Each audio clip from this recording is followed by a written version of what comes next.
How's it going, everyone? I hope you're all doing well, and as of a couple of hours ago, this camera is no longer mine. Let me explain why I'm finally switching.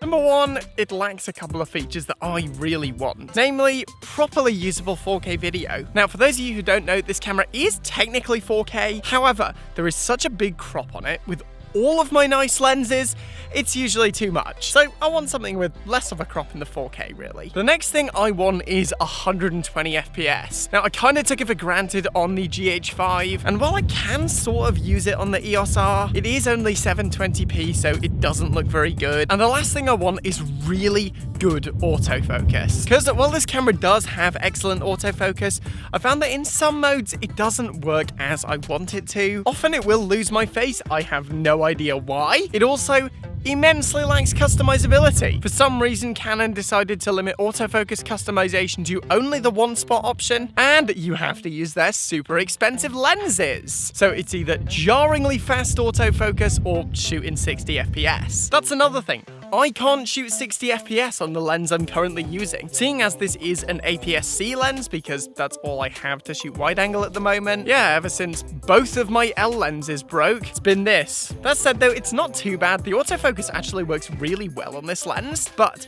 it's got basically no depth of field, and I can't shoot 60 FPS with it because Super 35 mode doesn't work with that, and this forces it into it.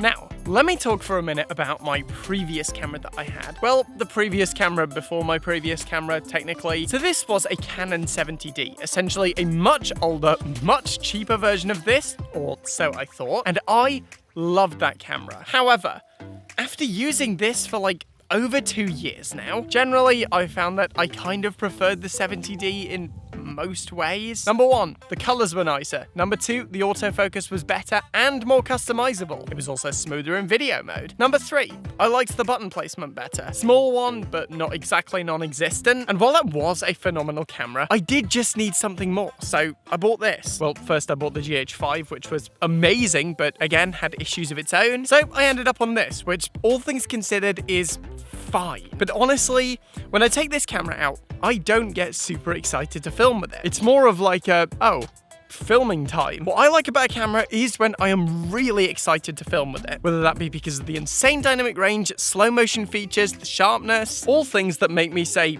wow. But the Canon EOS R has never really been that camera. As I said, it's given me nice footage, and it is a very easy camera to use, but it's also probably one of the most boring cameras I've ever used as well. The footage looks good, but not great. Frame rates are fine, but I kind of want more. But it's the little things that stack up, like the autofocus not being completely consistent, or features being grayed out whenever I don't want to use a lens that costs, well, a used car. So essentially, I want something with good video features that makes me excited to use it. I don't want to be bored when I'm filming. I love filming. I want something that has features that I want to get exciting shots, and I want something that provides amazing quality. And while especially considering the online opinion of this camera, it is a phenomenal camera. Like, the photos on this thing, best I've ever seen. For vlogging, it's very convenient. However, most of the time I'm filming with this thing, I'm either behind it or sitting in a chair. Overall, the EOS R is a convenient camera. If you just want to hit the record button and get great shots,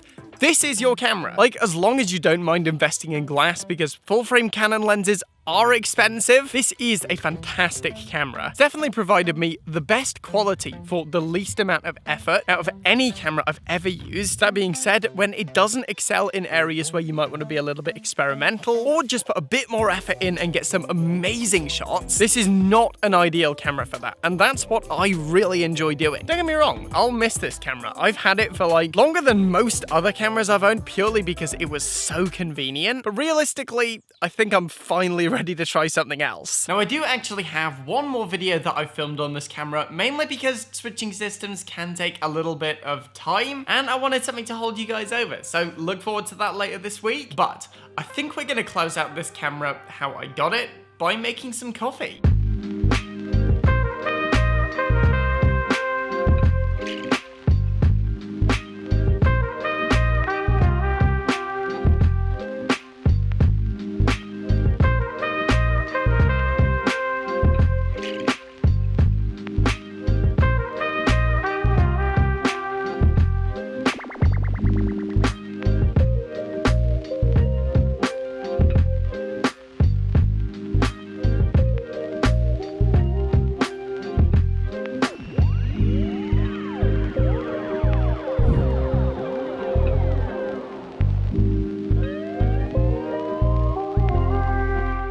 Alright guys, so that's it for today. I know this has been a short one, but I wanted to let you guys know what was going on. I'm not revealing which camera I've picked up just yet. However, I will make a video on that as soon as it arrives. But as for now though, as always, thank you for watching. Remember to like the video if you want to see more content like this, then smash that subscribe button.